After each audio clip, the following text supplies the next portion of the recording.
Today's session will be centered purely on CV and job application writing with Mr. Musa Bah, the principal of Mbulum Ahmadiyya Muslim Senior Secondary School. I know most of us might know him because he is a renowned teacher of English language in the Gambia, most especially in Nusrat Senior Secondary School, where most of us are, products of.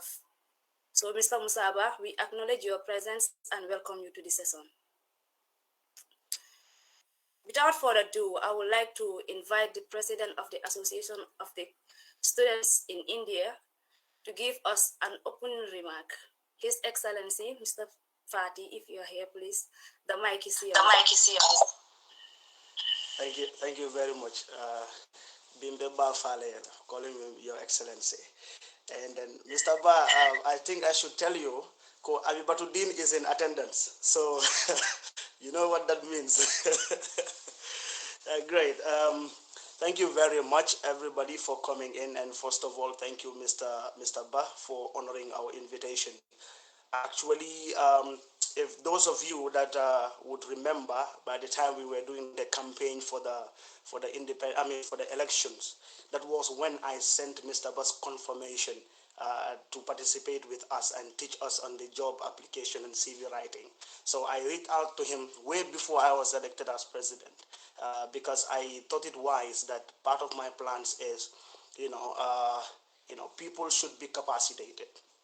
And then the capacities that are going to be built, some of these basic things are things that we should all arm ourselves with before we go out there in the job market. And I couldn't think of any other person except Mr. Ba, because in grade 10 in Nusra 2012, I believe, Mr. Ba exposed us to a class participation called Element of Surprise. Some of us were very shy. Even today we're able to articulate and speak in front of thousands of people. But the element of surprise brushed us and gave us that confidence for us to speak our mind. Not only be able to stand in front of people and speak, but to be able to stand before them unprepared, impromptu, and speak to them and have that flow and make sense. So all that was able to be materialized through his under his tutelage as a teacher. And this is not only my testimony, it's a testimony of a lot of you here joining today and a lot of other students that are not even aware of this webinar. And getting into job application and CV writing. Actually, in the Gambia, a lot of students would go out to their colleagues, to their friends. Please, balal ma japale mga binal ma letter binifini, or you send your brother, or even here, as I'm sitting here, there are some people that would help. Fati, dama buga apply fini, wa japale ma. I want to write a cover letter. I want to write this and stuff like that. And then I am sure a lot of us here going through this webinar are also people that may have one or two problems. Sometimes it is not actually that you can't do it, but some key things that you are missing there. And those key things that we are missing is the reason why we have Mr. Musa Bah, the watchman, the watchman himself, to come and watch over us and train us on CV writing and job application. And then after this webinar, I am sure 100% that we would all have a positive take home and we would be able to arm ourselves and we would apply for that job and go inside there in the interview room with confidence because the watchman watched over us. Thank you very much. Okay. Thank you so very much, Mr. Madlamin Fati, for those words. We all know that the importance of CV and job application writing cannot be overemphasized. As students, we all aspire to be job holders someday. And in order to have, in our quest for seeking jobs, we are expected to have our, CVs and our applications ready. Like when you are applying for a job, you are expected to send a written application. And it saddens my heart that most of us cannot do this. We have to pay people to do it for us. We have to assign our friends, our brothers to do it for us. So this is something that is very important. And I know this session is going to be very insightful with Mr. Bah here. So without wasting much time, I would like to invite the Assistant Academic Secretary of the Association, Mr. Babukar Seka, to read the biography of our guest speaker. Mr. Seka, the mic is yours.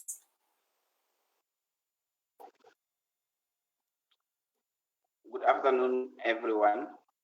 Thank you so much, Jenaba, for giving me the platform to read the biography of our guest speaker, Mr. Musa Bah. Mr. Musa Bah was born on the 1st of January 1974 in the North Bank of the Gambia. He started his academic journey in his home village, Muledba, Lower Nyumi district. He attended his primary education in Muledba Primary School from September 1982 to June 1988, after which he attended SOS Ahmad Guinean Technical High School from September 1989 to June 1994. He then proceeded to Ahmadiyya Missionary Training College in Mansa Congo from September 1995 to June 1996. After a massive successful study in Mansa Congo, Mr. Bah traveled to pursue his dream in education. He attended Ahmadiyya Muslim Missionary College in Ghana from September 2000 to June 2003. He is still on his academic pursuit in the University of the Gambia. Mr. Musa Bah also attended a conference on interreligion harmony in London, United Kingdom in 2010.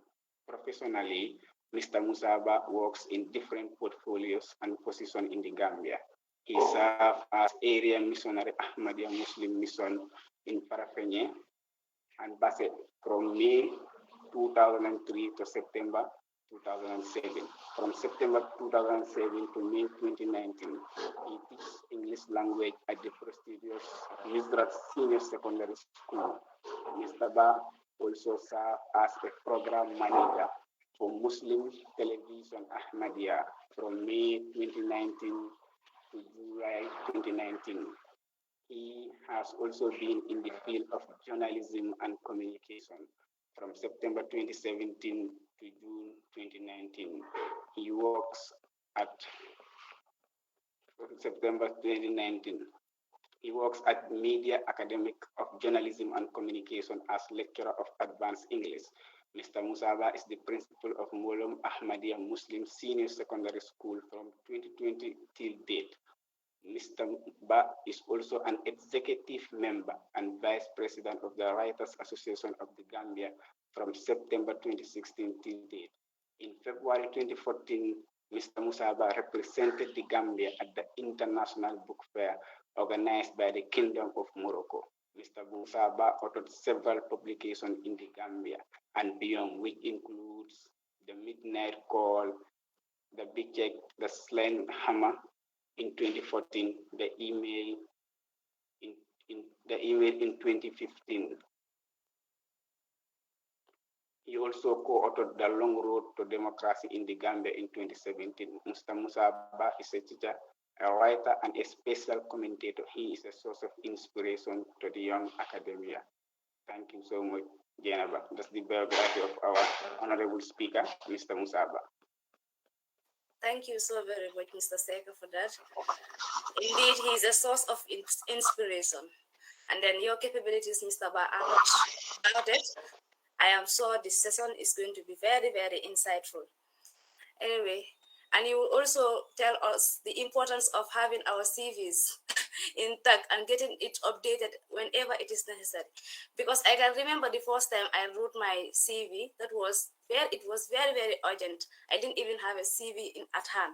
So I will be like ready to tell people to have their CVs ready to, use it when it is necessary. Because like the first time I wrote it, that was, I was expected to go for an interview.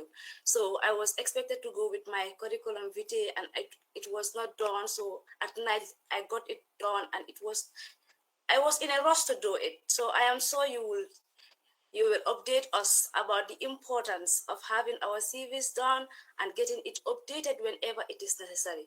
Because I believe as far as education is concerned, like people are advancing, so your CV should be advanced, should be updated when it is necessary. So I will take you through the program guide. First of all, because we are going to look at CV writing and job application. So we would first of all start with CV writing, wherein this guest speaker will present for 1 hour, and the next 25 minutes rather would be on question and answer session. So after that, we can proceed to job application writing for 1 hour, and the next 25 minutes will be used for question and answer. So Mr. Musa Bah, without wasting more time, I know we have a lot to do. We have a long way to go also, and a long day, and I know it worth it. So the floor is yours.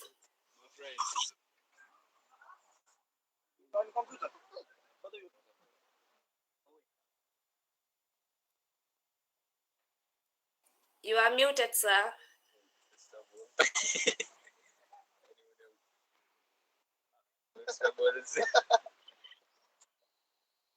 I told you guys that, can you hear me now? Yes, sir, you are audible. Good. I told Modlamin that... Sorry, sir. SKUP Scoop, can you please mute? Your background chats are coming out. All right. Thank you. Mr. Bah, you can go ahead. Yeah, I told Modlamin, and I even think Janaba too, that I'm not tech savvy. So that is one of my problems. So for me, the mobile phone, the telephone is to make calls and write and that type of stuff. But anyway, I am very much grateful to you, Modlamin Fati, President Janaba, and the person who did the introduction, and indeed all of you in India there. I am thankful that you gave me this opportunity. Actually, I always say this, and I'm sure Modlamin might have heard me say this once or twice before.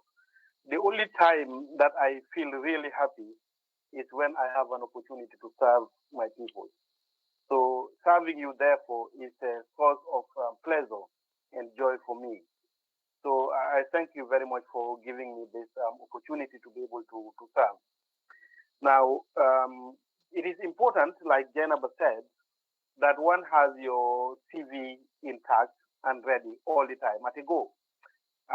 It is such that it is pay for success.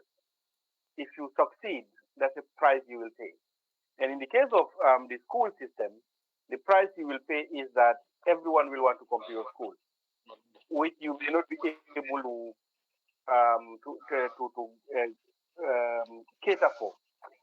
I always want to give Nusrat School as an example. Like when we used to have staff meetings, there used to be quarrels all the time because we, the teachers, used to tell Mr. Bojang that the classes are too large. There's overpopulation. You will go to Nusrat and you will see a class of 76 or 78. That is just too much for a teacher, especially those of us who were teaching English language. When exam comes, it is difficult to mark. Now, the response Mr. Bojang always gives is this. Now, we have been succeeding, having good results, and there's a price to pay for that. The reason is that the reputation has gone far and wide, and therefore everyone wants to come to Nusrat. Everyone wants your child to come to Nusrat. So, because of this success, we also have to bear and sacrifice and make sure that we fulfill the demands of the people. So it's like coming back to the point I'm trying to make is reputation. So reputation is extremely important in whatever you do, especially if you're a professional. So your reputation in terms of selling yourself, what do you do? What can you do? What are your talents? What are your strong areas? Those are captured in your CV. So your CV should be such that it is always ready and intact, so that at a moment's notice, you can always produce it. Now, a CV is not a biography. It's not an autobiography, so to speak. So that should be understood. Your CV is not your autobiography. It's not like where you are writing about your entire life. That is not what a CV is. A CV actually can vary even from company or organization to organization. Say, Janaba, you want to apply to for a job at a company which produces NAN, which produces water. Now, that CV you may present to that company may not be the same as a CV you want to present to, say, an academic institution where you want to serve as a secretary, or you want to serve as a lecturer, or you want to serve as a registrar, because these two, they are looking for different things in the applicant. So the first and most important thing is, when you're preparing a CV, is to know the target. Now, each CV, you can have your CV prepared and ready, but whenever you want to apply, you may need to adjust and change a thing or two because of the nature of the people you are applying to. So, because if you're applying to a certain company which is doing a particular thing, specific thing, there are certain things that they are looking for in a CV, in the applicant. Another company may be looking at a different thing.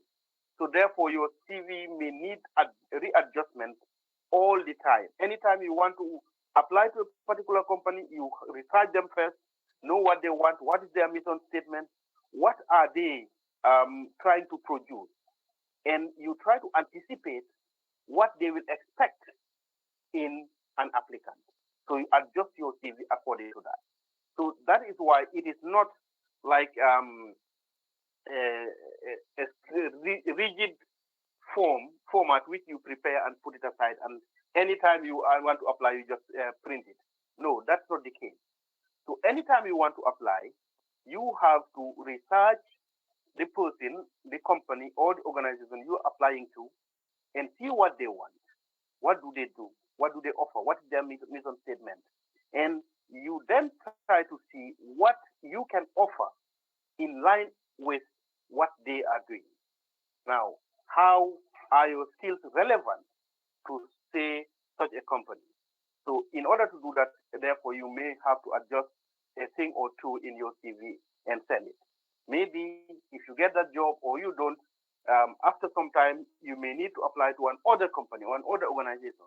Now, the CV you will send there also may be different, because those people or that company may have a different requirement. They may need different things, and you bring in new skills which are related to what that company does. So it is not a rigid written document which can always be sent the same to all organizations or companies. So that is important to note. So what I am saying is that your CV may need to be readjusted every time that you want to send it, because the difference in the needs or the expectations of the company you are writing to, you are applying to. So that is an important point. Now, coming to the term curriculum vitae itself, if you look at it, it is actually not English. Curriculum, of course, we know, but originally we know it comes from Latin. It is. I hope you can see the bullet points I sent. Modlamin, you promise to make sure that everyone can see them. Yes, Dauda should be sharing it now. Okay.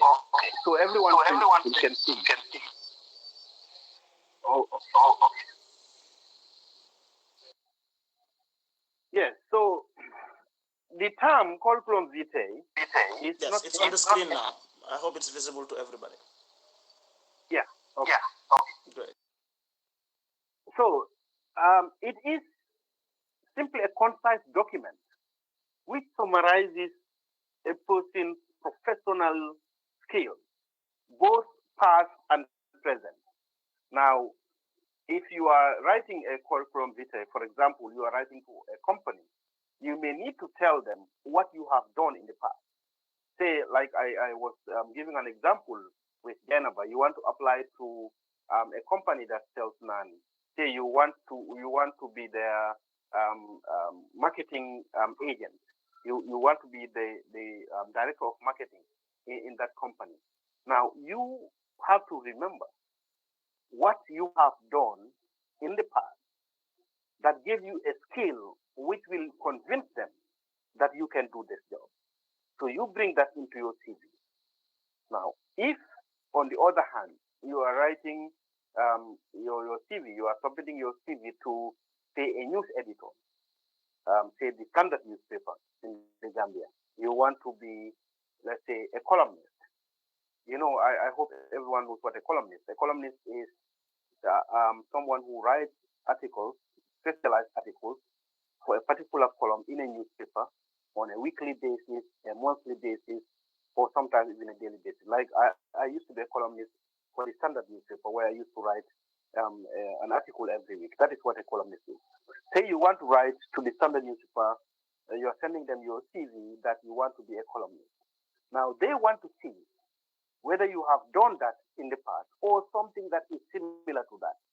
So that past experience will go a long way in convincing them, the panel, that actually you can do this job because you have done it before, or you have done something that is very similar to it.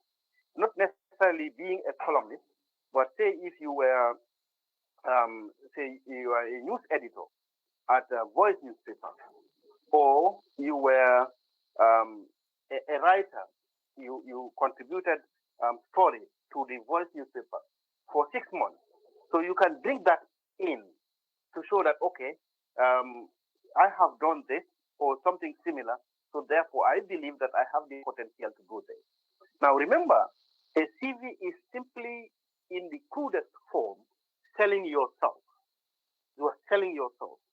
So there are 7 applicants who are applying for the same position. Sometimes there are even more.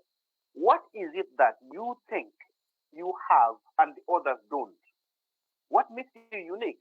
Why should we take Mudlamin instead of Genaba? Why should we take Mudlamin instead of Aliu?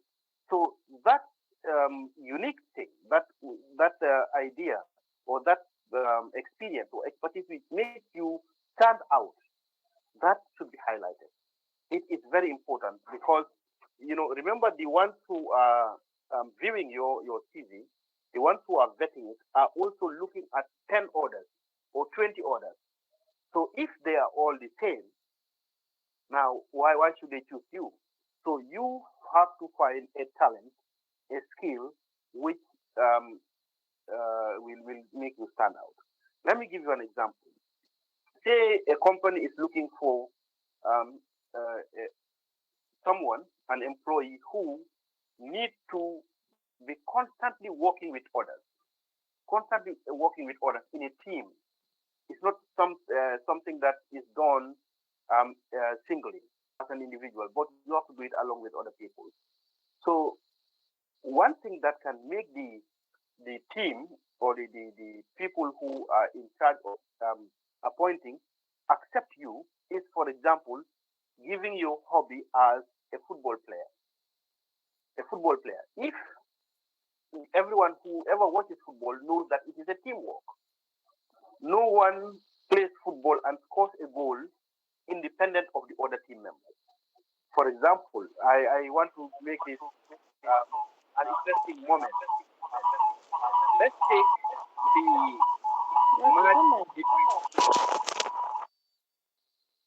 Let's take the match between the Gambia and Tunisia just a few days ago. Now we saw that it was a very difficult match, but ultimately the Gambia won when Abdoulaye Jallow scored the goal. But did Abdoulaye Jallow get the ball from the goalkeeper and went straight to score? No. The ball had to pass through several Gambian players. And then it had to be a pass from Musa Bah and that made him score. So therefore, if your hobby is playing football, the people who are looking at your CV will know, okay, this guy knows how to be a team player. So therefore, that can give you an edge over other applicants. Just look at how small that detail is.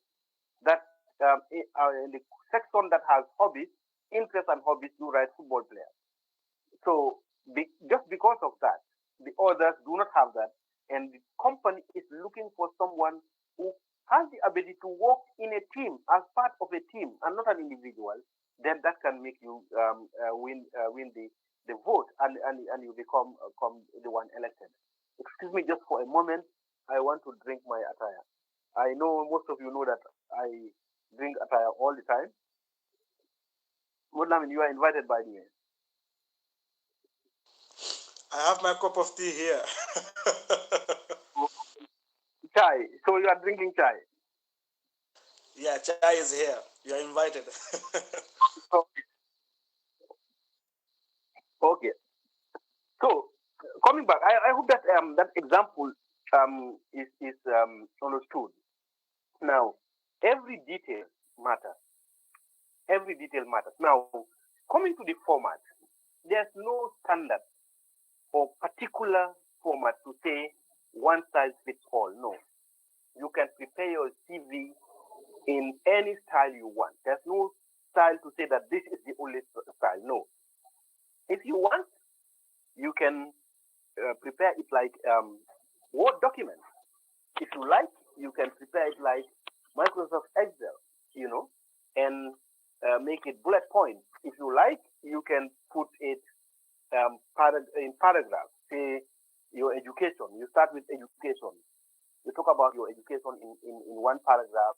Talk about your professional life in another, like that. So there's no standard format. You can choose any method you like. What is important is clarity and prioritizing what to bring first, what to bring next. That is important. Now, your educational background is one of the sections that most people will begin with. Where did you go to school? Now, why is it important? Again, I come back to the point I made earlier, repetition. Say you are applying to a university. This one is not even about job. You are applying to be admitted as a student in a particular university. Now, they, of course, want to know which schools you attended. Why do they want to know which schools you attended? So they know the type of environment that you are coming from. Say you are applying to a university and your CV says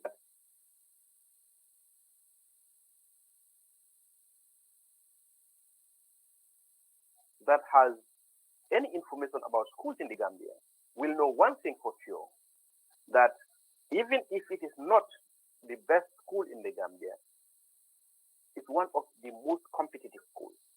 That it is not there, anyone who wants to go there goes there. Procedure to follow, particular expectations to attain before you can go to know that. That is one.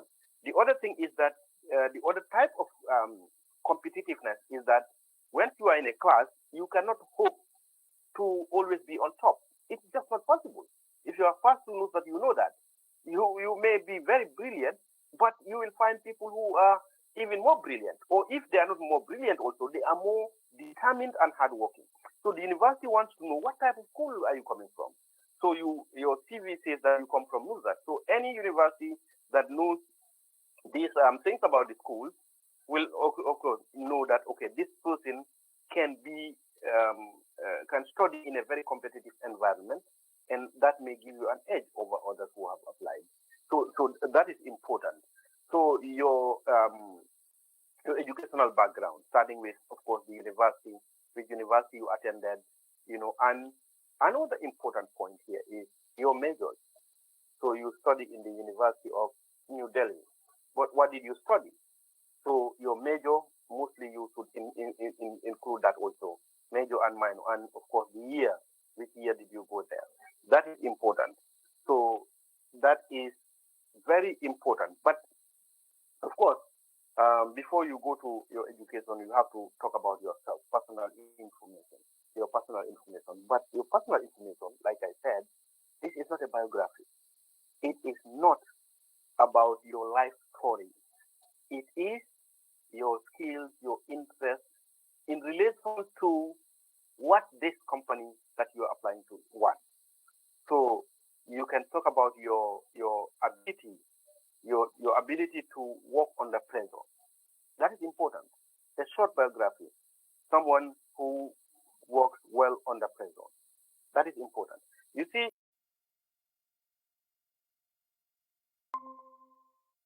employ this guy. If you give this guy the job, he will be able to face challenges. He'll be able to solve problems for us. Now, that is important, your personal info. Maybe your age, where you come from, what type of person you are, your strong areas. Some people are not strong at refusing, for example. That is, I'm giving my own example. Like my weak point is saying no. That's a weakness to me. I can hardly refuse someone a request. And that gives me a lot of problems. I cannot say no to human beings. So when people come to me with a problem, I find it very difficult to refuse. Now, I had this principle I used to want to portray when I was at Nusrat until now. That I think Jennifer made mention of this. Going to someone and say, help me write this or that. I always said no. I wanted to say no. That was my aim.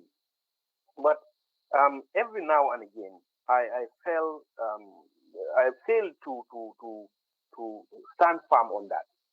Like my point in wanting to say no to those requests was that if a student comes to me and says, Musa Bah, I'm applying to this university, but they want me to write a motivational letter. Sometimes I offhand, I just say, no, I will not do it. Not because I don't want to help you, but because I know that if I do it for you, it will defeat the purpose. So I always want to refuse so that you go and do it on your own. I'll tell you to go and do it, and I will edit it for you or add whatever one needs to be added. That's what I used to tell them, so that they will learn to do it on their own. That was my purpose. But even that, I found it difficult to say no to everyone. Sometimes I succumb and help. That is my weak point. So in a CV, it is important to highlight your strong areas. Which areas are you strong in? Things that that, okay, this one, I am very good at this. When someone says this, it gives a picture to the people who are viewing your CV as what type of person are you dealing with. So it helps them make a decision better. It helps them arrive at a conclusion better to give the one other thing, but maybe I should talk about that more when we come to the aspect of letter. And that has changed. Time has changed. But in the past, companies, organizations, or offices used to insist that when you write an application letter, you write it with pen, handwritten, because there are handwriting experts who could read your character according to your writing. For example, this letter C, when someone writes the letter C and the arc is turned almost to be looking like almost an A, even though it is not, it's letter C, there is something that means in your character. So the people who used to receive applications used to read your handwriting, and according to the way you write certain letters, they will know what type of person you are. Whether you are honest, whether you are, pompous or overconfident or belittle others. All these things used to be seen in handwriting.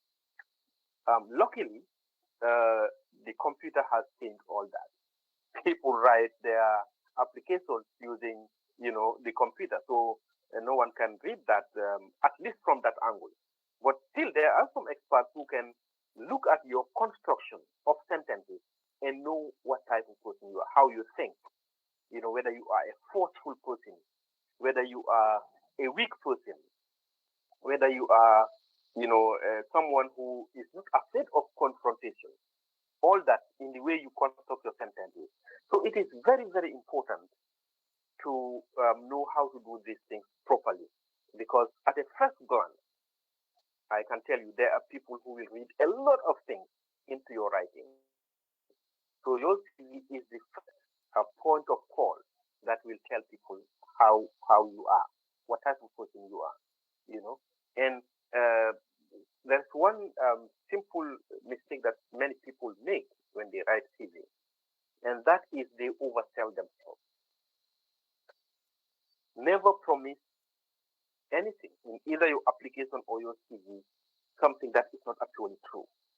Never write anything that actually you did not achieve. Because if you do, you are making a huge mistake, because there is always a way of people, finding out that this is not true. When you apply for a job, and there's also most of the time there's a panel that will interview you later. They read your CV, they read your application, and then you are invited for an interview. You come for the interview. Now there are members of that panel who prepare questions designed to test whether certain things you said in your CV are true or not.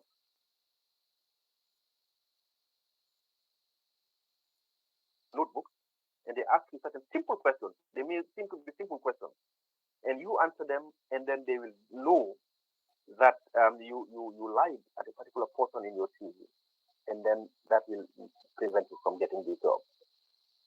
So there are always the little things that will give you away. I remember I was holding a program with the I think it was deputy director of Gambia Immigration Department. I was in Combo then. I had this radio program, very interesting. And the issue of this ID card came up. And a particular individual who could not get an ID card, he called on the radio. He said that he went to the Immigration Department, but they refused to give him an ID card because, I am sure we are talking academics here, so I can give any example, and it will not be misconstrued.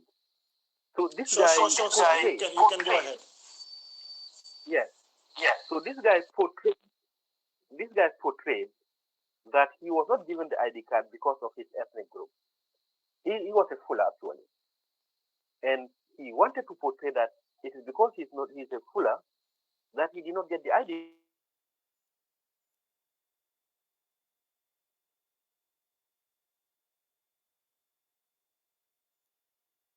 He answered the issue in such a way that it made me very happy. He asked him, "Where do you come from?" And the man said, "Sintu Alaji." You know Sintu Alaji, right? That's where Teranga is from. And he asked, yes. He asked him how old he was. The man told him. He said, "Where were you born?" The guy said, "Sintu Alaji." So the immigration officer asked him where he was born. When he was born. He told him the year. And it so happened that the year that this guy was born, there was no Sintu Alaji in Gambia. So, the Sintu Alaji came into existence 30 years after this guy was born. So how could you be born in a place which was not existing then? So, which led the immigration officer to understand that this guy is fabricating. So that is why he did not give him the ID card. So you see, very little thing. My point is, in his application, he has said that he is born in Sintu Alaji. But the immigration officer who is getting this application knows that there was no Sintu Alaji at that time. So he denied him the ID card because of that. So not because of his ethnic group or because he is this or that.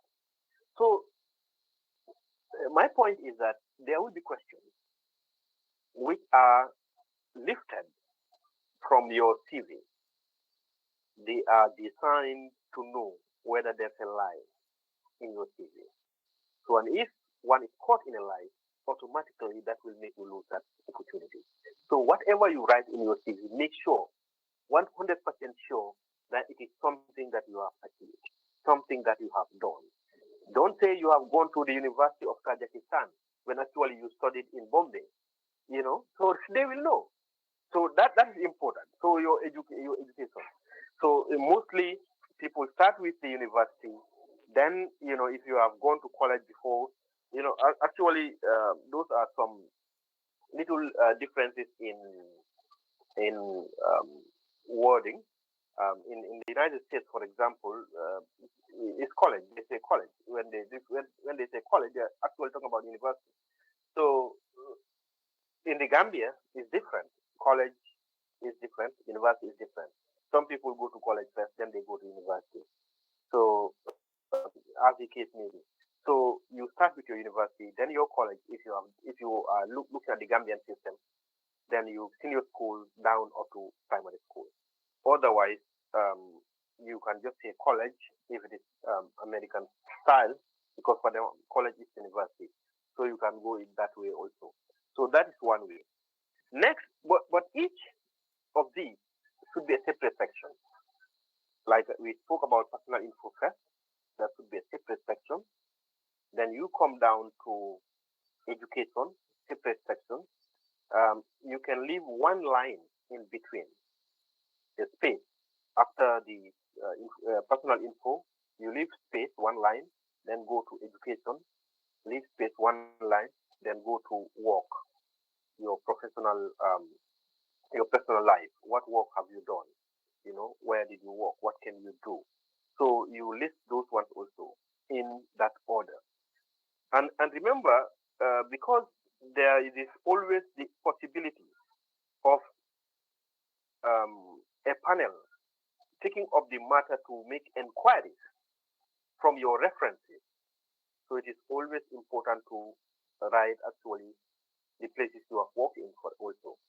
So don't say, for example, that you have worked for Paradise TV when actually you did not. You only worked for GRTS. Because a panelist can always take the phone and call Haruna Drame and ask, in the year of 2011, did you have an employee called Jenaba Tambajang? He will say no, and then they will find out. Okay, so that is also important. So only mention those places which you have actually worked in, along with the date. What date, not necessarily date, but time. Say the month and year. Say September 2012 to August 2013. So that's important. So once you complete those ones, then you come to your interest and achievement. What have you achieved? And why is it important to mention your achievement? Not to brag, but to show that actually you can do this. Now, in this, you do not just have to say that I can solve problems. That is an opinion. So the reason why there's this improvement, how did we do that? I hope I'm not boring you with too much details. We selected a random number of students, 25 from different classes, and I made sure that they are given a book to read every week, and another 25 who were not given books to read. So we compared their results, first term, second term, third term, and we found out that those who were reading were performing better. Their performance was improving, even in the subjects that are not related to reading, like mathematics and others. So therefore, we could see that it is the culture of reading that was improving the performance in even mathematics. I remember there was this exam that a particular question, almost all the students got it wrong in mathematics because there was a word that they did not know in the question. The word was too high for their understanding. That was grade 10. So we use that to say that, okay, if your English is not good, because you are not reading, it will also affect your mathematics. It will also affect your chemistry or your financial accounting, because there may be a word that you don't know. So that type of thing, that is what we refer to as achievement. And then after that section, you can go to your skills. What are your skills? What can you do? Now, there are many people who do not exactly know what their skills are, but everyone should know that this is what I can do. So that thing that you can do, you can use as your skill to market yourself. Every individual has a skill, and that skill may not be related directly on the overview to what you are applying for.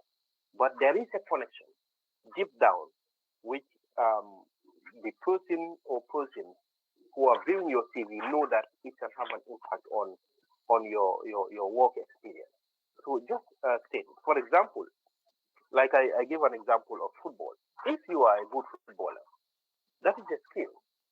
It is a skill, but how is it related to you wanting to be a salesman, for example, in say a company?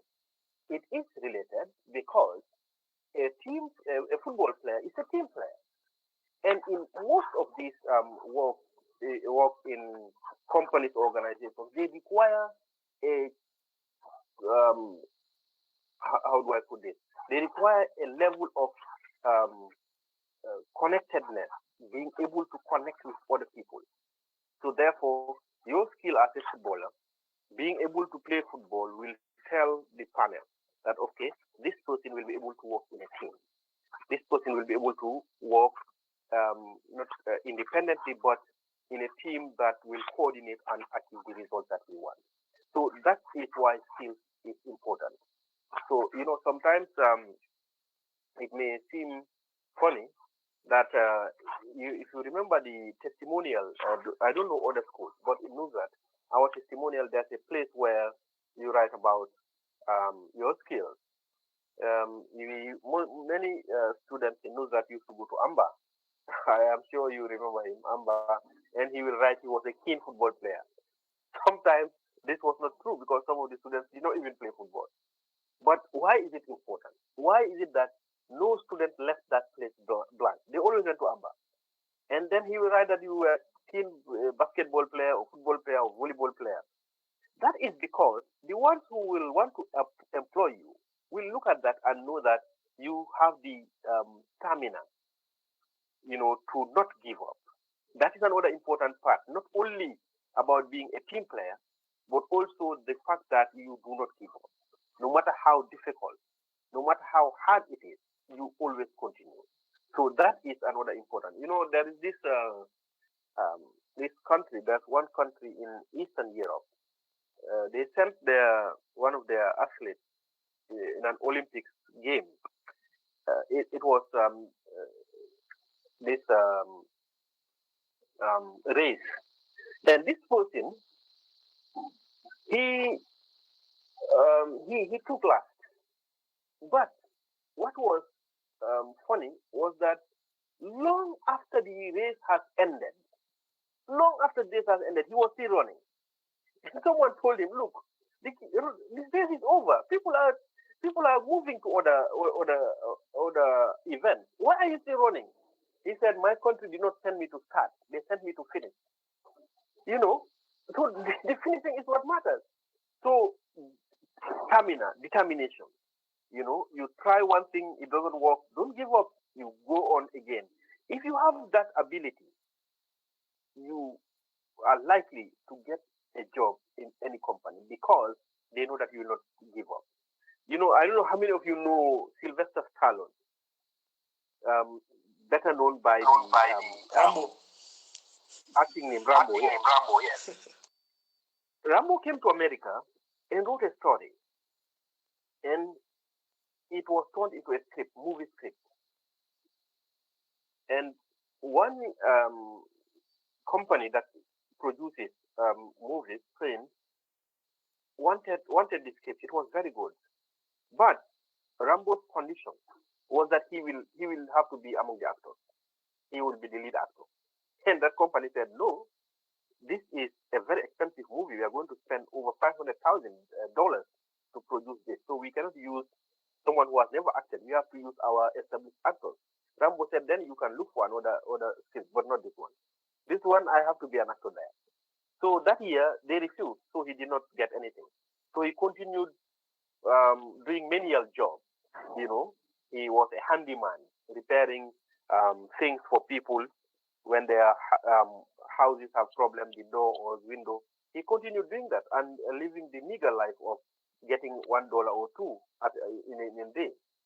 So he kept his script. The next year, another company approached him. He gave them the same condition. I have to be an actor, or I have to be the lead actor. They said, no, we cannot do that. We'll spend our money for nothing. He said, then you are not getting my script.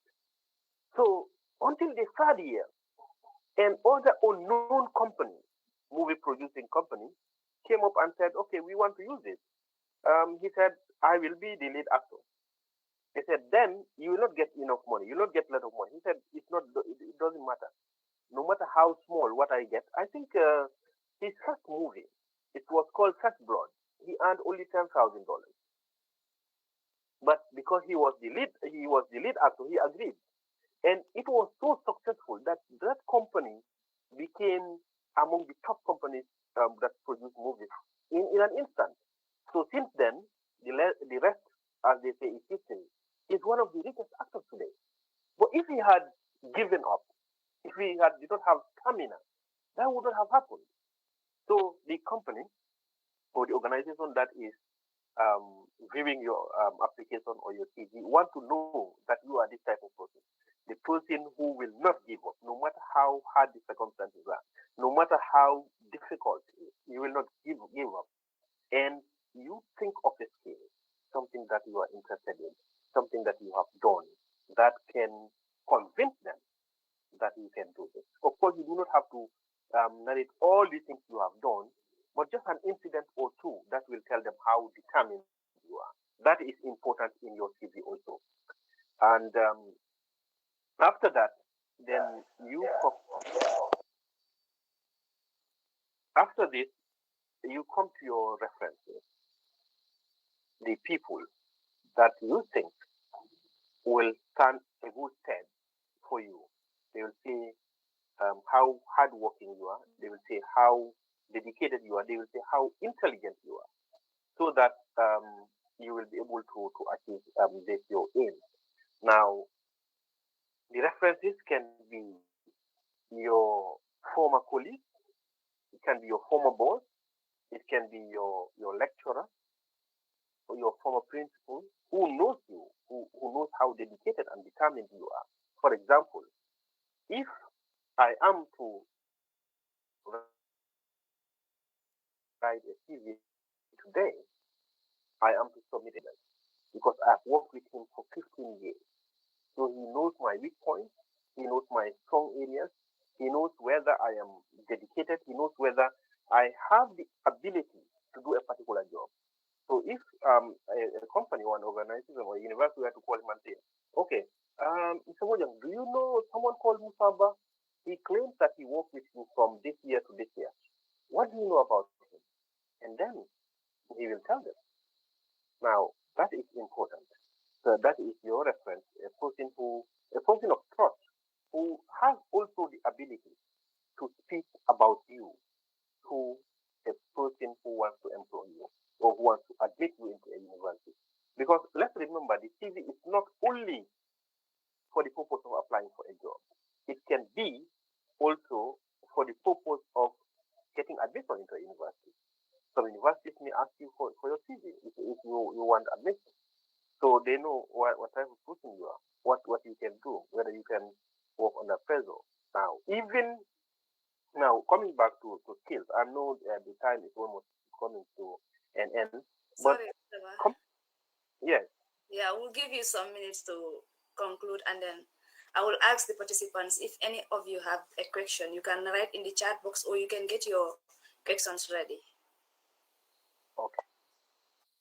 Now, coming back to the skills, just one more thing that I want to say.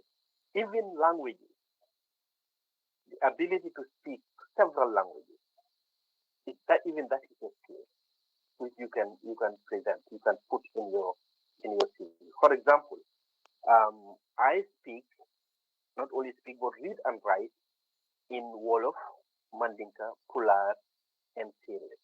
That is 4 of the Gambian languages. So that is something that I put in my CV. Because if someone looks at it, okay, you want a job where this job requires a person meeting people of different ethnic groups. Now you are a good candidate. If, for example, Zainab applies for a particular job and I apply for the same job with our CV, but the job entails going to particular communities, say Mandinka community, Fula community, and speaking to them about something, about the company. And I say that in my CV that I can speak Mandinka, Wolof, Fular, and Syrian. And Janaba says that, okay, she can only speak English and Fular. Who do you think will be given the job? So that is effective. Anything that makes you unique to the specific aims and objectives of the company is something that you can include in your CV. So, like I said, there's no particular style or format. Just make sure that these points are presented in a clear and precise manner. Precision is also important.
I guess the guest speaker is facing some network problems. Let's wait for some minutes and see if he will be back.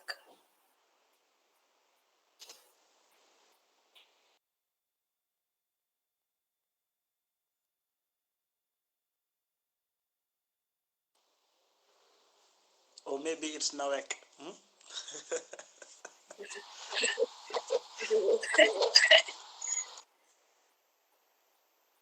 No, it's not Nawek, it's network.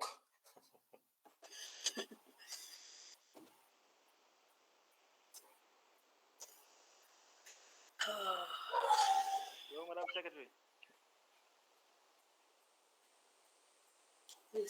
Hi, who's there? I think, Sanal, I just want you to acknowledge the presence of the Gambia students in China. Their president, Mustafa, is also among us. Oh, thank you for the reminder. Mr. Mustafa Abite, you are welcome to the show.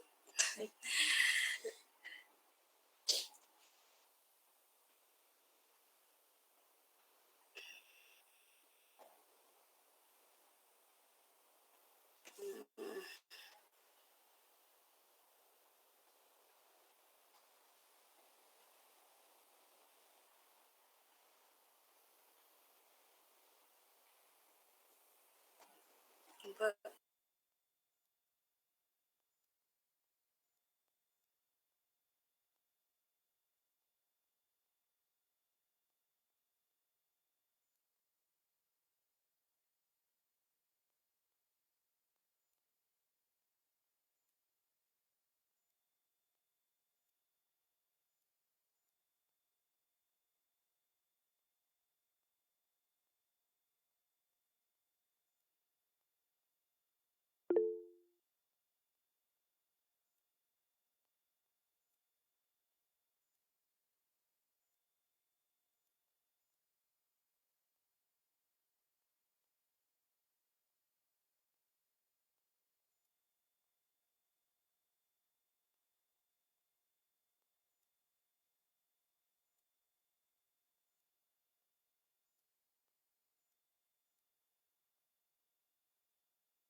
All right, great.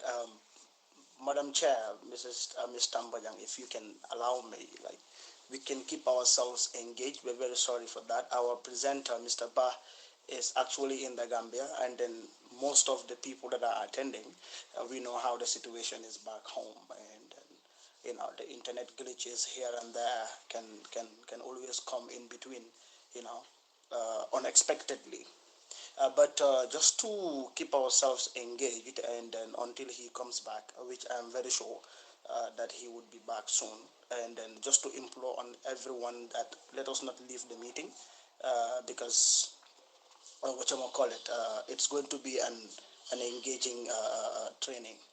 But a CV is very, very important. Personally, when I went to the Gambia, I also had a training with some other students on the side of the CV. It actually shocked me that even people from the University of the Gambia, because the people that were attending the training, that I was training, or students from the University of the Gambia, students from nearly all the tertiary institutions, MDI, GTTI was there, Gambia College, students were also there, and even students from the IOU. But actually, what later shocked me was some people, like these are the details that Mr. Bah has shown, but the personal information. But sometimes people don't actually know, okay, this personal information, what it would entail. Like he said, it is not a biography. It is not to come there and start praising yourself, okay, I was this and this and that, yeah, Balafana Kulioto, Harlan Resumangintebi, and stuff like that. No, I know people wouldn't do that. But just to give a snapshot is that it is something that is related to the job, okay, and then when your CV, being it general as it may, okay, whenever you have it, like he said, you can always be editing it time to time. You always have to go back to it, because when there is a job opening somewhere, they request for a CV, you may want to put in a line or two that will catch their minds that, okay, this person is actually worth our attention.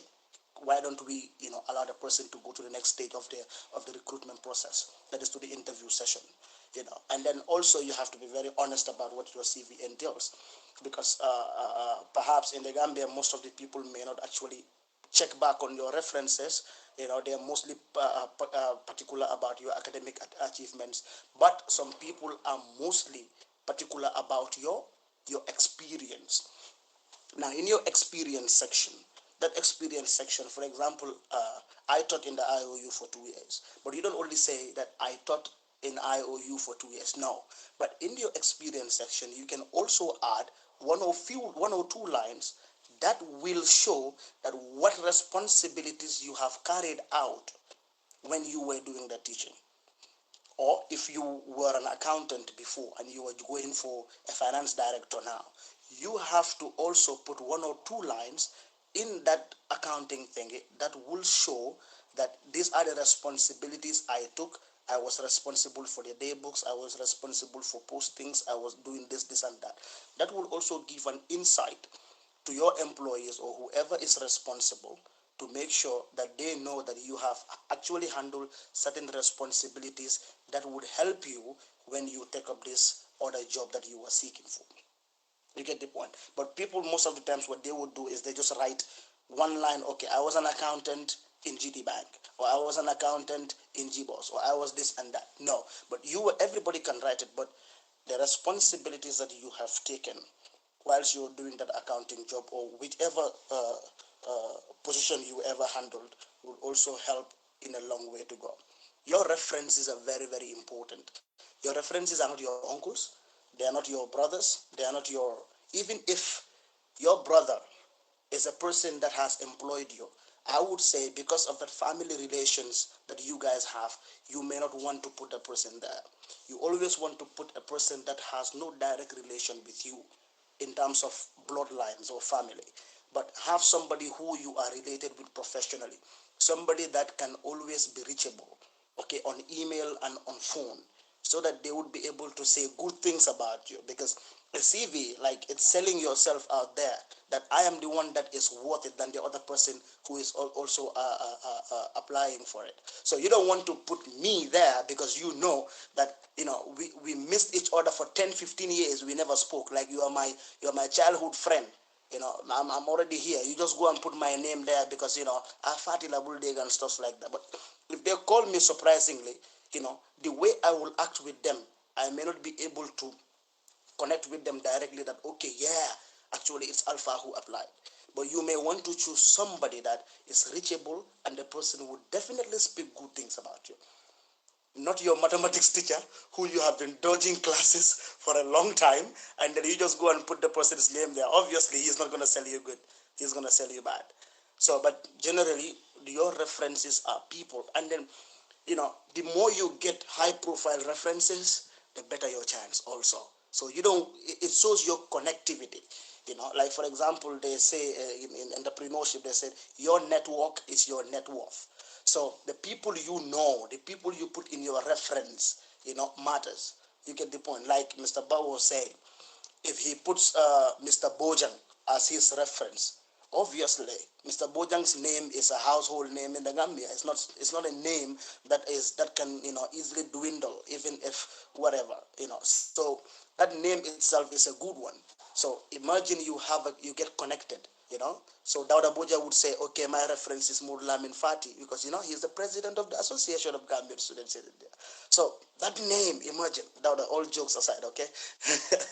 So just an example I am trying to put across, and that is you get a person like be connected, but also you don't want to fake your reference. You don't want to put somebody there in the name of, yeah, I just want to show them that I'm well connected. No, you get the point. You don't want to do that. You just have to be realistic and make sure that you have people. And also, if you take your references, you also want to show that where is this reference working, or where has this person worked before. That also will tell the employees that this person's circle, this person's network is so much valuable that if he has connection with such people, definitely he would also be on the same path. For example, references are more of your mentors. You get the point. Imagine you have a reference who is working at the Ministry of Finance as the senior economist, and then you apply like Mohamed Jallo in Delhi who is studying economics right now. If you have a senior economist as your reference and you are applying for a job at the central bank, that's a good reference. You get the point, because central bank and the Ministry of Finance are more or less working together.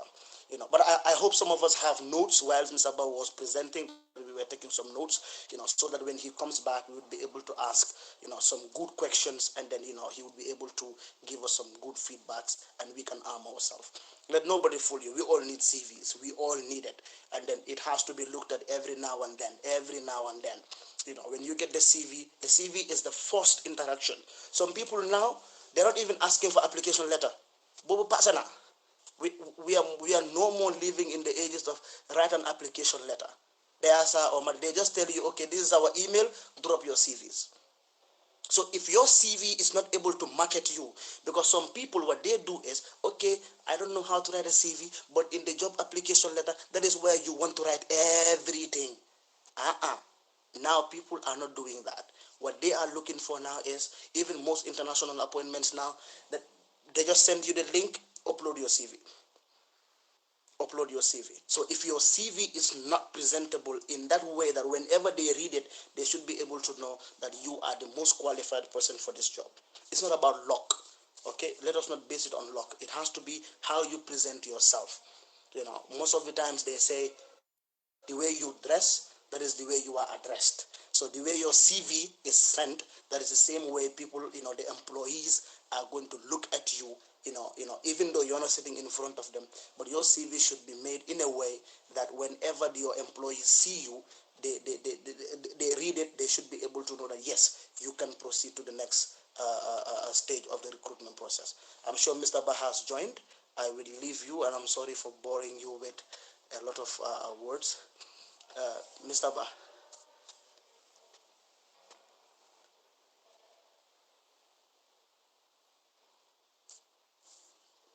Are you with us, sir? I am. Oh, okay. I hope I don't know one, sir.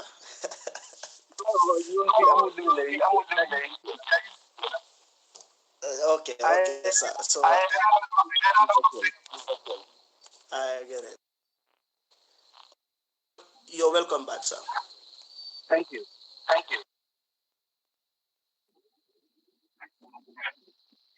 So, Jennifer, what's next?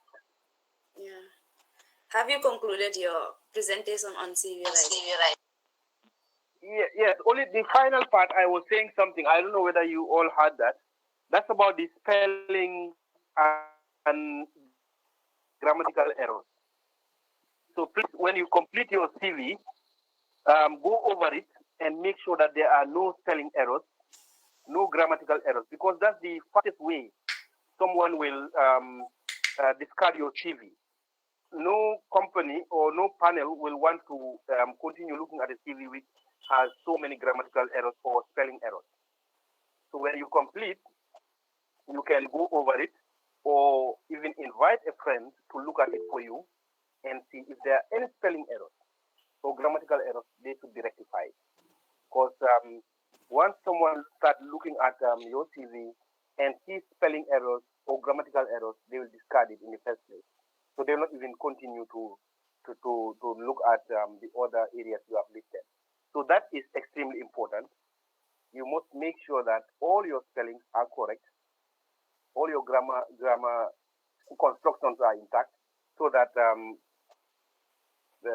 it will be looked at in as a whole and not just one part. That was the final thing I said. I'm not sure whether everyone heard that. So yeah, that concludes my presentation. Thank you so very much, Mr. Bah. That was a very good presentation. And then in the chat box, we have some names. They want to ask questions. We start with Aminata Lou.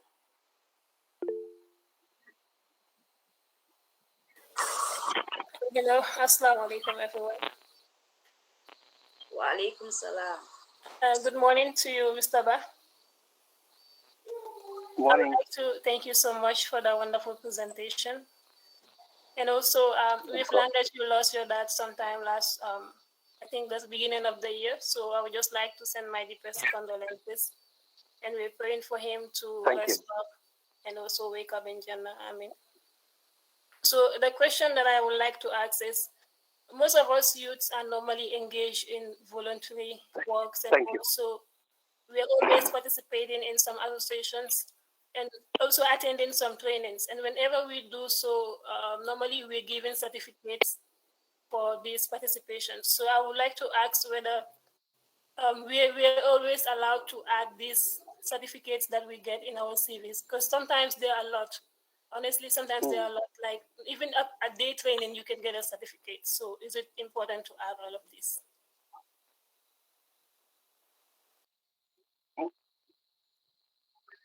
Yeah, thank you very much.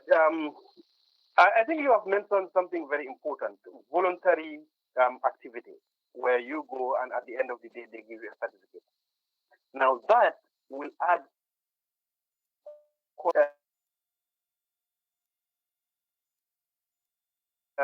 the CV is not a rigid written document, it is always the same. So in each situation, you look at the company or the organization that you are applying to and see what they are interested in. If what they are interested in is relevant, your voluntary work or your certificates are relevant to that, then you can add that to your CV. But if it is not, then you can leave it out and wait for a person, another organization or another application in which it will be relevant. So we live in the digital age. So your CV does not have to be a physical copy placed somewhere in a file. And every time you want, you just take it and go. No, let it be electronic in your computer.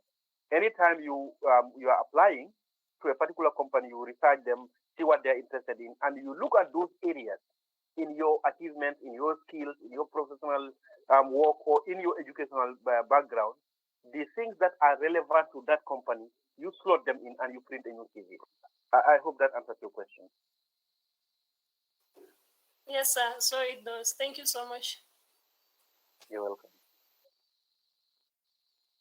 Thank you for that, Mr. Bah.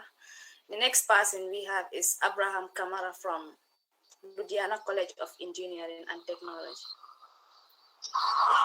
All right, thank you. My name is Ibrahim Vali Kamara from the Ludhiana College of Engineering and Technology, and I am the chairman on mobilization. I'm the chairman for Research and Propaganda Committee, basically, for LISA. Yeah, so my question has to do with, firstly, before my question, I want to say thank you for organizing such unique platform for all of us. And we really appreciate the Gambian Student Association in India for such platform. So my question has to do with the issue about CV, right? In CV, is it actually necessary to mention all of your educational achievements and job experience in your CV? That is one. Another one has to do with the issue that has to do with references. So, is it good to have a unique reference, or is good to change reference based on the job, the specific job that you are applying for? That is one. Then another thing that has to do with reference, is it also good to have your reference on a national level, or you can have your reference anywhere around the world? The last but not the least, I want to know the difference between CV and resume, because now we can hear about resume and we also hear about CV. So the difference between CV and resume. So I want to stop here for now. As we continue, maybe I will have other questions to ask. Thank you once more, Ibrahim Bali Kamara. Thank you very much, Mr. Kamara. Now, let me start with your last question. The difference between a CV and resume. Actually, it's just the British English, we say curriculum vitae or CV. In America, they say resume. It's the same thing. Basically, it is a document that tells you that your talent. Resume is Americans who say resume, and us who study British English, we say CV. That's the difference, nothing else. Now, the other question about your achievement, educational achievement, whether you need to write all of them. Like I said, you do not need to write all of them. What you need to do is which one is relevant to what you are applying for. Now, of course, the basic education, your senior school, junior school, your first degree, those ones, they are standard, they are always there. But other educational achievements, it depends on the company or the organization you are writing to. What is their objective? What's their mission statement? Is it relevant? If you have a degree in, say, biochemistry, and you are applying to be a pharmacist, obviously you have to include that one. But if you are applying to be a sales agent at a GSM operator, you do not need to say that you have a degree in biochemistry, because it's not relevant. So only what is relevant, because otherwise your CV will become so bulky that, you know, and one thing is important is we live in an age where people are extremely busy, always busy. People do not have time. So if you send in a CV that is now 20, 30 pages, you know, how much time will it take your panel to go through all that? So only select those that are particularly relevant to what you are applying for, and you include them. The rest you can leave them out. That is one. The other question about your reference, it doesn't have to be only national. You can have references who are not in the same country as you are, but because now we live in the digital age, so communication has, the world is like a global thing. You know, I can pick a phone here and talk to someone in China, like we are doing right now. You guys are in India, I am in the Gambia, and in fact, you who are in India, you are not in the same place. Some of you have thousands of kilometers apart, yet we are in one platform talking. So your reference can be from anywhere in the world, just so that this is a person who knows you, this is a person who can attest to your skills, can attest to your expertise or to your character. I think that is what is important. If the person has that ability, then you can make a reference. It doesn't matter where they are in the world. I hope I have answered all the questions. Or is there another one that I missed? Abraham? I think these were the questions. Yes, Yeah. yes. I think the last was about your job experience. Whether it is good that since you have so many job experience from different entities, whether it is necessary that you inject it into your CV. Again, the same thing as goes to the education, educational background. Job experience, the ones that are relevant to the people you are applying to, you include them. Like I gave an example. If you I'm writing to the standard newspaper, say I want to be a columnist there. So it is relevant to say that, okay, I have worked as an editor for the Today newspaper for 4 years. So as an editor, you can give out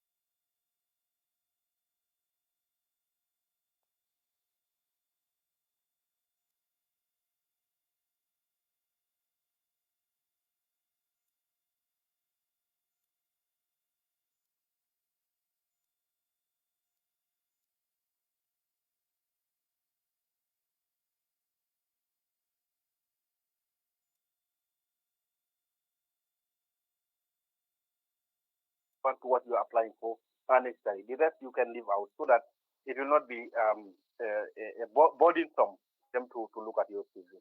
Thank you. Okay. Thank you for that, Mr. Bah. The next person we have is Mr. Biran Bah. And also, Janaba, after Biran, we can move on to the next session. Yeah. Good morning, Mr. Bah. I will say good morning because I know you're in the morning. Good afternoon to the Gam-Ind Student Association. Mr. Bah, for me, my question is, you are here today giving us a webinar about CV writing, and I know this is a multiple, it's a big $1 million question in the Gambia. People find it very difficult to write CV. When you look at people, even directors sometimes, they has been in a place they occupy until they're about to retire, they cannot put a good CV. Now, what do you think should be done to eradicate this lack of better understanding of writing a CV for job? And my other question is, do you not think that in the Gambia, the job market, nepotism is not crippling the apathy for writing a CV for job? The nepotism application of employing people in departments, it is not crippling the apathy to write a CV for a job, because sometimes we get to see an inexperience. You write for a job, and then, well, Mr. Bai is my brother, he's a news rat, and well, there is an application open for being a chemistry teacher. Oh, well, no, Biram will not write a CV because Mr. Bai is the brother. Mr. Bai will just give Biram the employment. Modulamin Fati as a best, that is his area. Modulamin will write and submit his CV, he is not selected. So people's streets have been damaged, has been completely drive away in writing CV. They prefer now doing work. And then I think CV is more doing well in the international job markets than, do you not think, than in the Gambian job markets? What's your take on that? Thank you very much, Biran. That's a good observation. I think you are right. But the more important one, that is, what do we do to ensure that this lack of ability to write a CV is eradicated? You know, if you have been following me from the onset, I have been writing about our education system. I am one of those people who believe that our education system, as it is currently, is not fit for purpose, because the things that we study sometimes are totally irrelevant to our developmental agenda. Now, so there's no point in studying those things and memorizing certain formulas day in, day out, when they have no relevance with our developmental strides in the country. For example, I know that there is this topic that they study at the University of the Gambia, where they talk about the railway system in France in 1816. I say, wow, if someone masters this, studies this, and understands it properly, then what? What relevance does the understanding the railway system in France in 1816 have to the developmental needs of the Gambia? No relevance at all. So there are things that we study that are totally useless. Another point I have made, this one is for the accountancy students and economics in the Gambia. The tax system, for example, we study the UK tax system at the University of the Gambia. So what relevance does it have? Why not study the Gambian tax system? So all these are issues that we are grappling with as a country. We need to study things that can have an immediate impact on our development. How to do fishing, how to do repair mobiles, how to create a webinar platform. These are the things that we need. These are the current and right now skills that people need to work. Now, the issue of CV, you only hear about CV when you go to university. I can tell you that someone can go to school from grade 1 up to grade 12, then they will not even hear the word CV. They don't know what CV is.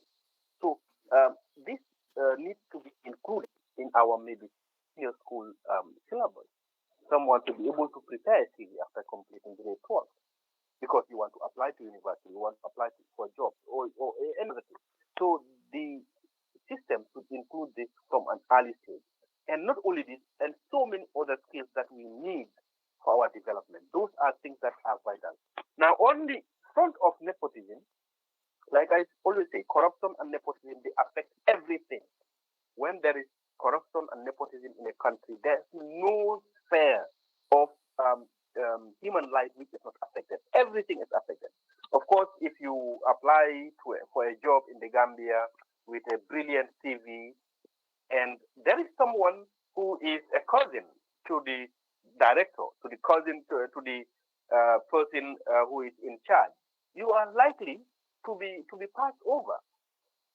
That is a fact. But that should not change the fact of our wanting to be professional. We want to be professional, so we do things professionally, regardless of what the other person does.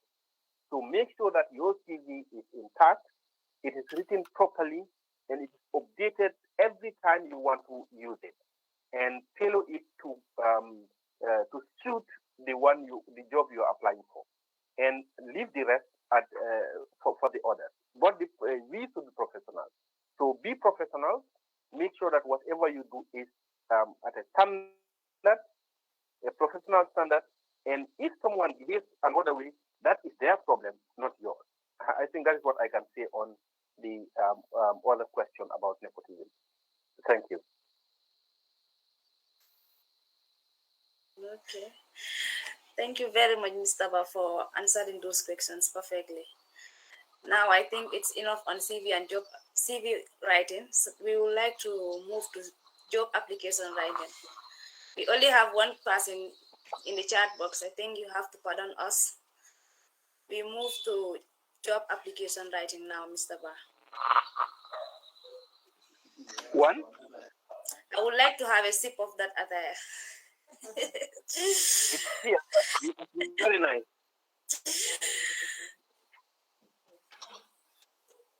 Yes. So are we ready to go into job application? Yes, sir. Yes, sir. Okay. Thank you. Job application is not much more different from a CV because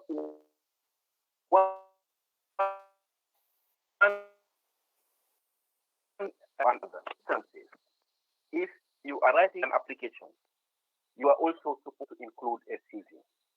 Even though the application is different, it's separate, but it is accompanied many a time by your CV. Many companies or organizations will ask you to write an application, but you also attach your CV. So, which means that the application will even be shorter and more precise, because the details that you would have otherwise put in your application, will be in the CV. So, the application letter is a formal piece of writing. By formal, I mean it is supposed to be such that it only says what is relevant. Now, first, of course, your address, which is very important. By the way, your address does not include your name. That is very important.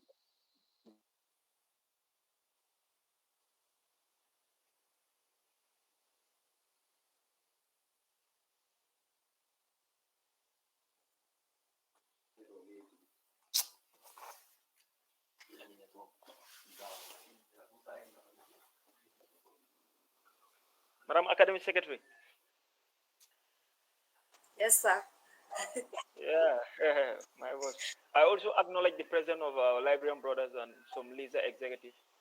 I guess I also acknowledge their president. Likewise, I guess also Malik also was part of us, Moroccan Student Association president, and likewise Mustafa also in China also. Oh, okay, thank you so very much for that. You are all welcome to this session. We acknowledge your presence.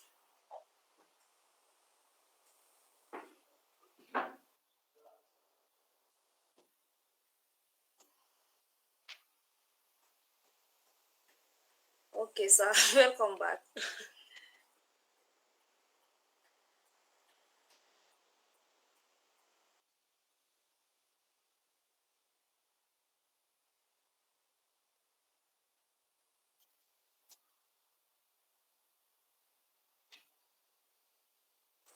Sorry, sir, you are muted. Okay. Mr. Bah, Am I audible? afo jolal yela network ko bula way. You know, someone said that in the Gambia we have the Inter, but the net has not arrived yet. Only Inter is here. The net is not yet here.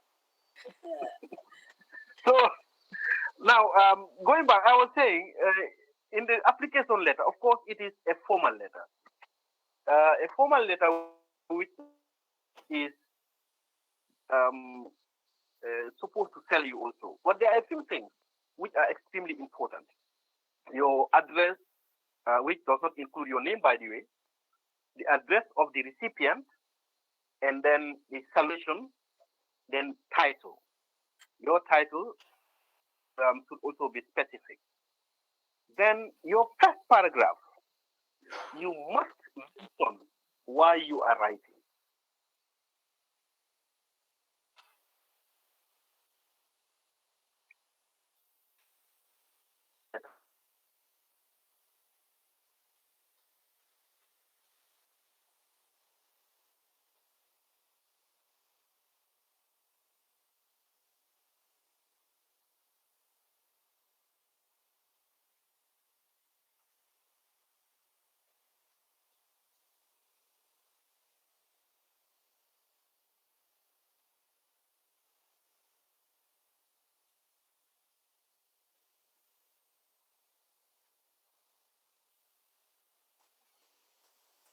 Safati. when will the when will the Go, can somebody hotspot Mr. Bah from India? Yeah, that's right too. Yeah. Jera Bananata, you can tell him to off his camera. Maybe that would also help.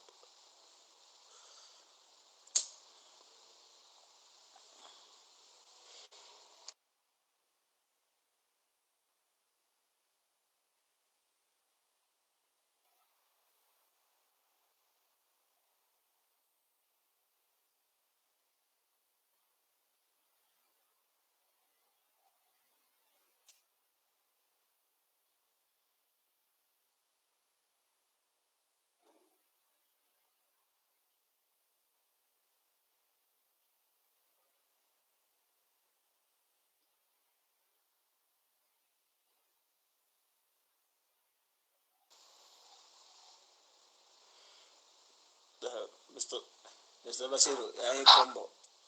Mr. Bah is in around NBR, North Bank region. That's where his school is. So perhaps the network and then, you know.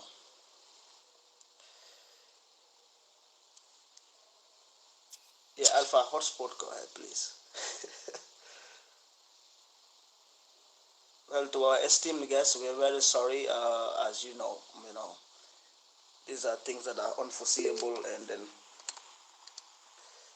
things can just turn on in the last minute. But I'm sure it was an exciting first session, and then we all would have taken a lot of insight from what he presented on the CV, and now onto the job application.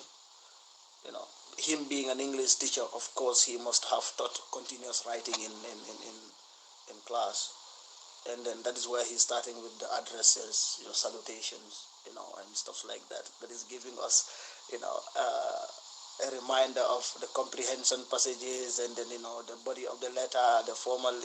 Some of us are going back to grade 12 right now, and these are certain things that are very, very small, but as minute as it may be, they're also very, very important. Yes. So we are hopeful that he will be back, and we can continue to have an exciting time with him on the application letters. Yeah.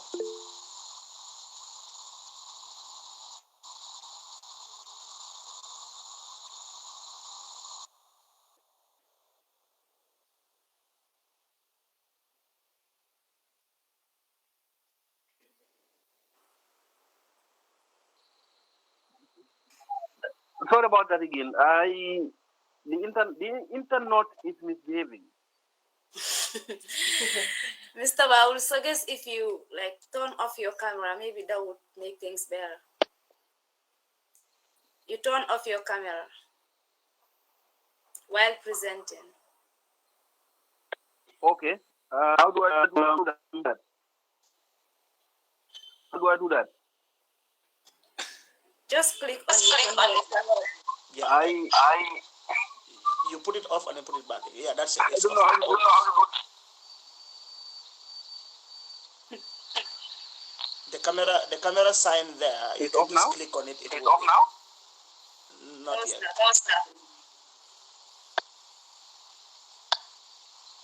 The camera sign. If you see the camera sign, just beside the. Yeah, that's it. It's off now. Okay. So like I was saying, when you write your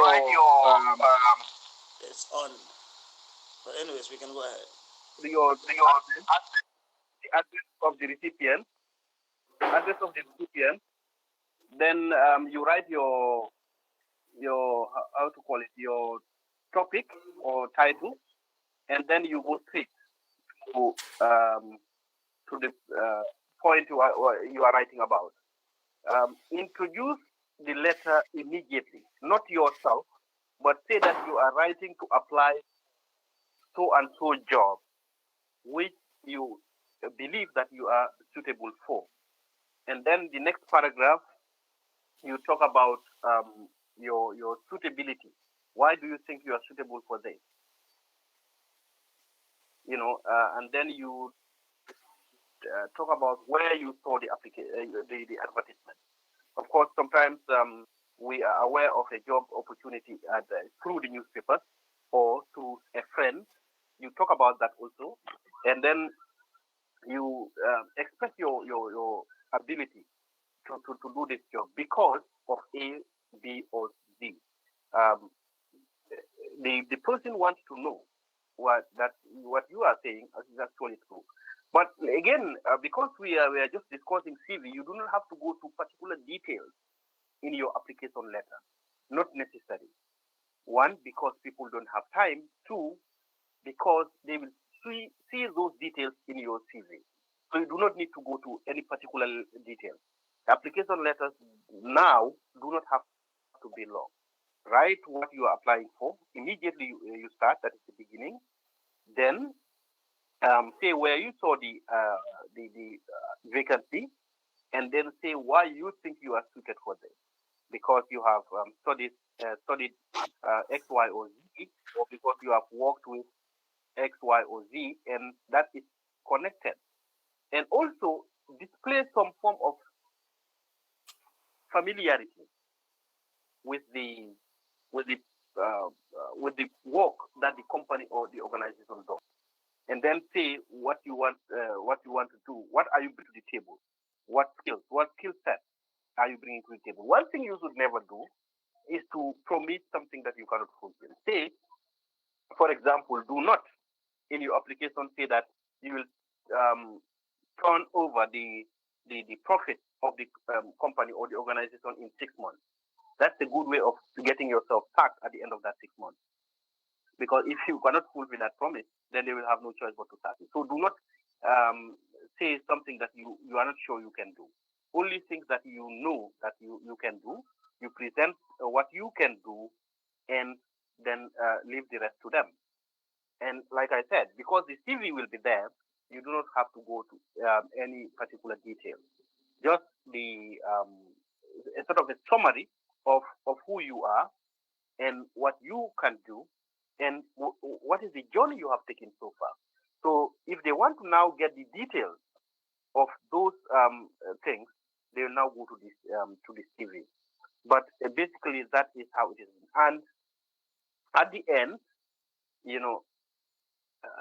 express hope that you will be considered. After having said why you are unique to this position, express hope that you will be considered. And then the end, you conclude the subscript. Like I am sure all of you know this, that every letter that begins with dear sir or madam should end with yours faithfully. Every letter that begins with dear sir or madam should end with yours faithfully. So yours faithfully, then you sign, then your name. Because it is a formal letter, it particularly requires a signature. So your signature should be there between the yours faithfully and your name, and that's it. Your full name, that is. So like do not say yours faithfully Modulamin. No, Modulamin Fati. So that is basically an application letter. It does not have to be very long. It just has to be precise because you know that the details of what you want to showcase will be in your CV. That is for an application letter.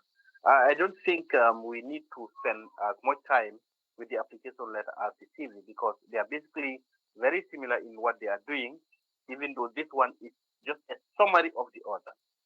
The application is a summary of the CV. So your address, top right corner, then the address of the recipient, then dear sir, then you write a title, application for the position of marketing agent. Then you start I am writing to apply for the position of this marketing agent in your reputable company or organization. Then you say where you saw the advertisement, what made you aware of this vacancy. Then you say why you think you are suited for this. I am particularly suited for this position because I have worked as a marketing agent with several other companies before, something like that. Then you indicate your strong areas, your potential, what you can do. Then you end the letter. It is as simple as that. It is not a long letter. So if you have questions, I think we can go into those because this one is a short one. Okay. Thank you so much, Mr. Bah. If you have a question, please, you can unmute yourself. While the first person is asking questions, the other ones write their names in the chat box.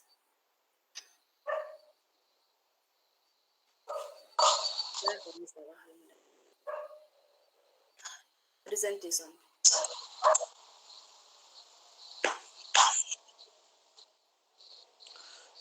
Mr. Ba, you've changed the focus of your camera. It is not showing you now.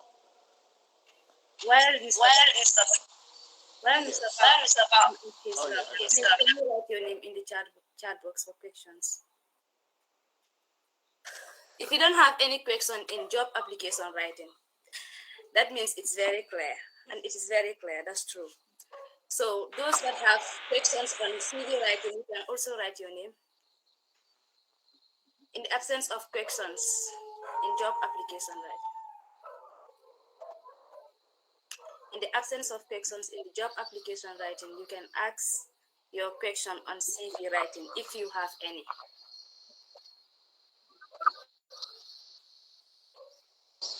You can call on the other person who put in the name before we went into job application. Saki Cole, I guess that's the name. Yes. You getting me? Yes. Okay. I'm Saki Priestley Cole Jr. from the Louisiana College of Engineering and Technology. My question, maybe it may be like yes or no question, but it's on like if I apply to an entity that I have my CV and I put all of my CV inside and I did it. I want to do the submission. But my qualification, like if I keep a certificate before, do I need to attach a copy to that CV to do the submission? Or I have to hold fast to my copy?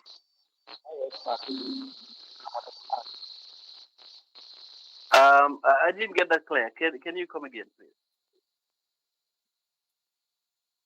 Yeah. Do I need to submit copy of my certificate or diploma to prove my qualification that I put in the CV?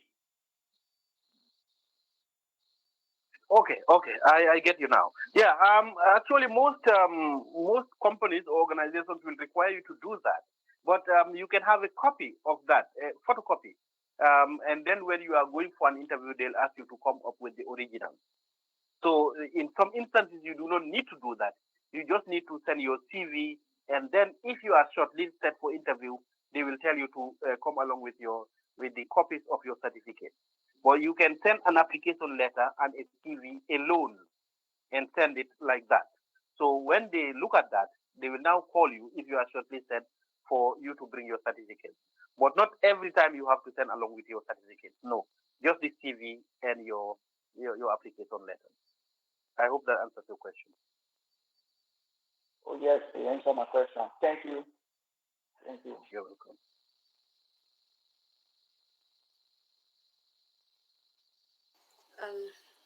We have Abraham Valley Kamara again. Thank you very much. Yeah. Again, I'm Abraham Valley Kamara from LCET.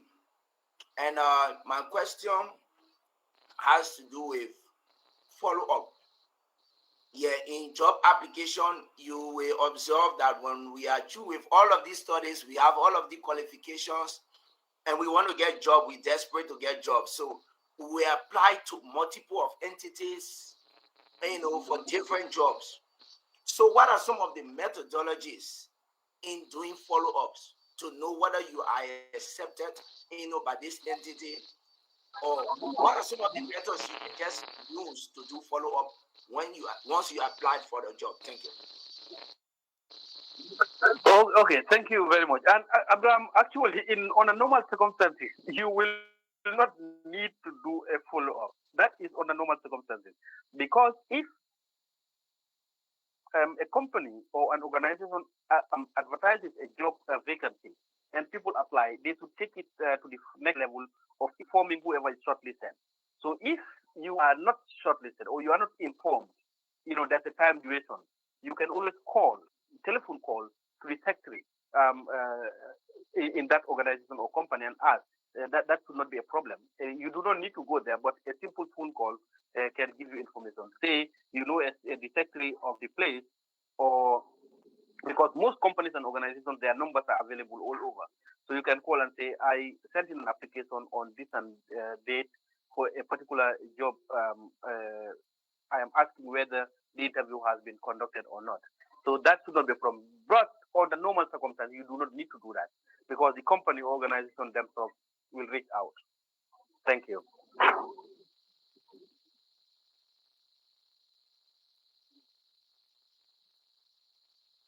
Thank you for that, Mr. Bah. The next person we have is Basiru Jallo.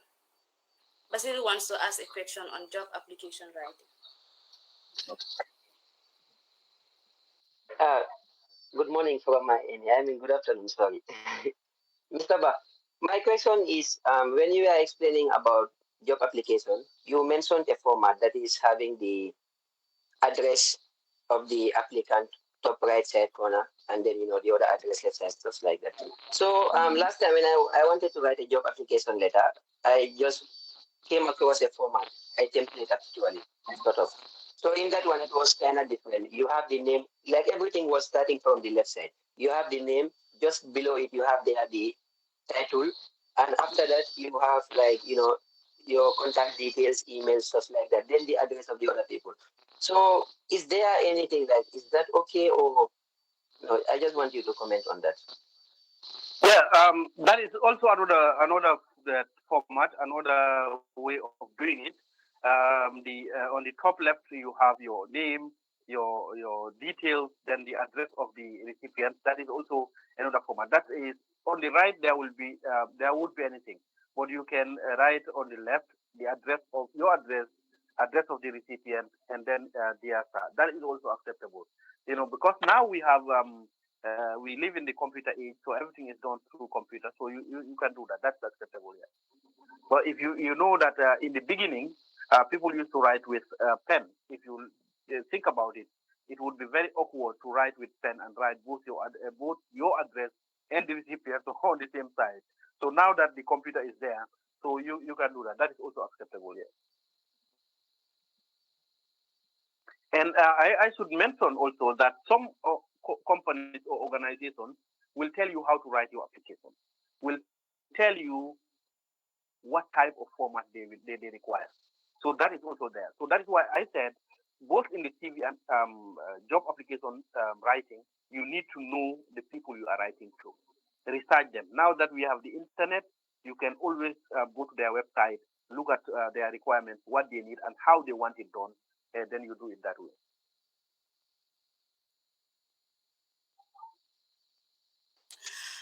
Thank you for that, Mr. Bah. Okay, participants, there is a form in the chat box. Can you please kindly fill the form? It's for the issuance of certificates. The next person we have is Tijan Esba.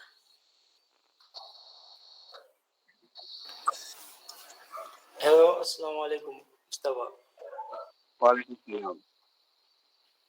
Yeah, I have a question about cover letter, because in some cases, like when they are requesting for your CV, they will ask you to add a cover letter. So how is it related to the CV? Is it the same as the job application, or is it is different? Oh, okay. No, the cover letter is actually not the same as the application letter. The cover letter is just for information about the CV. What is the person expected to see in that CV? It's like a sort of a summary of what is inside. So before the person opens and goes through your CV, he can know the summary. It's like a synopsis. If you take a novel, those of you who read novels, if you take at the back of a novel, I always have one with me. This is the front cover. If you turn this on the back, you have what is called the synopsis. If you read this, basically you know what the novel is about. That is what a cover letter is about. You just summarize what is inside, and then it is not the same as the application letter. Thank you.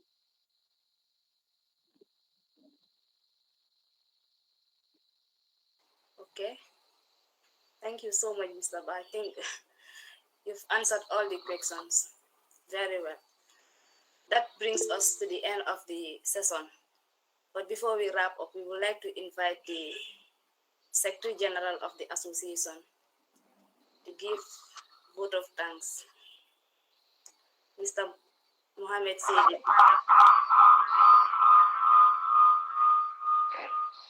Sorry. Assalamu alaikum wa rahmatullah, guys.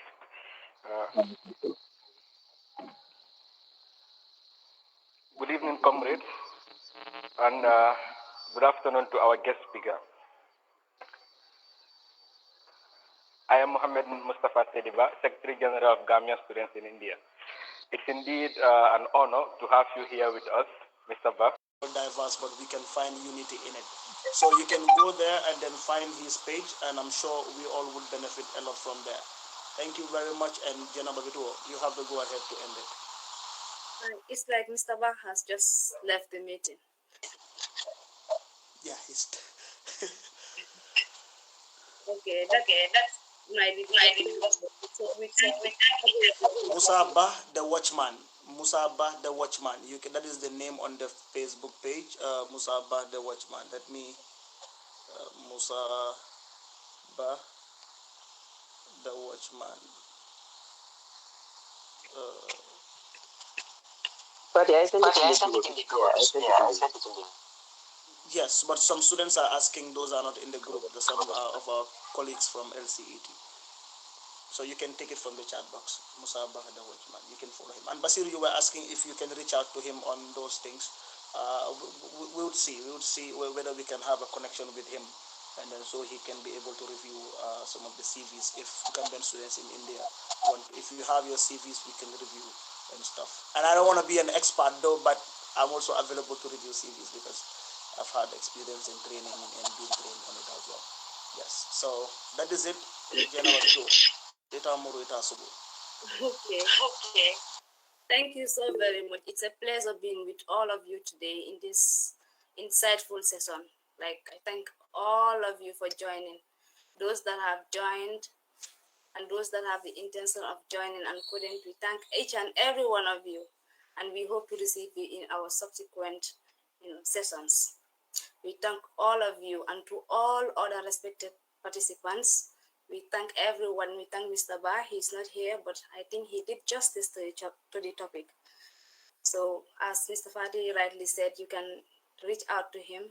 Just check him on Facebook and all the platforms where he is available, and then we can learn more from him. So we expect more of insightful programs. As far as the association is concerned, as far as the 5th Executive Council is concerned, we will be bringing you more and more webinars. So there will be another webinar next week as planned. So we call it a day. Thank you. And then please fill the form for the certificate, please. Exactly. It is in the chat box. Thank you. Thank you, Janaba. You've been a wonderful hostess.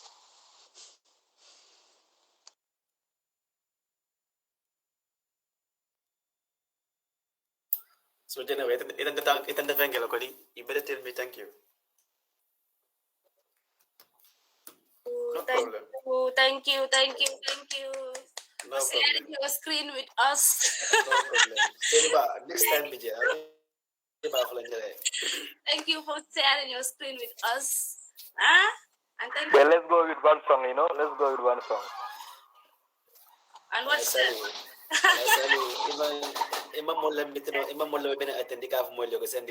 not sending any form to you. This is how fast YouTube is with Brave. Notice that there's no pre-roll ad.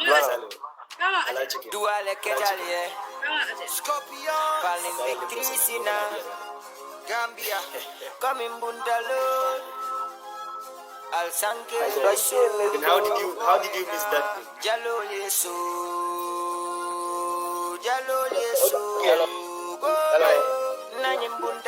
Hello. Yeah, I didn't feel it the form.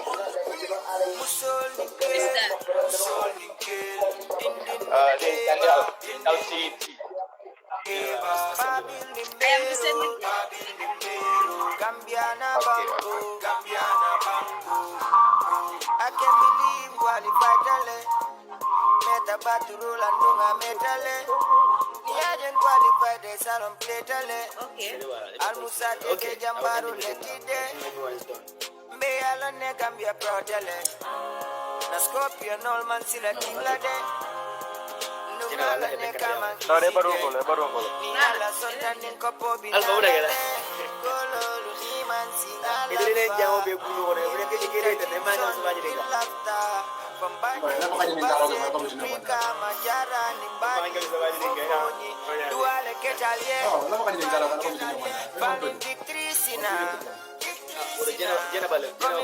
Janaba.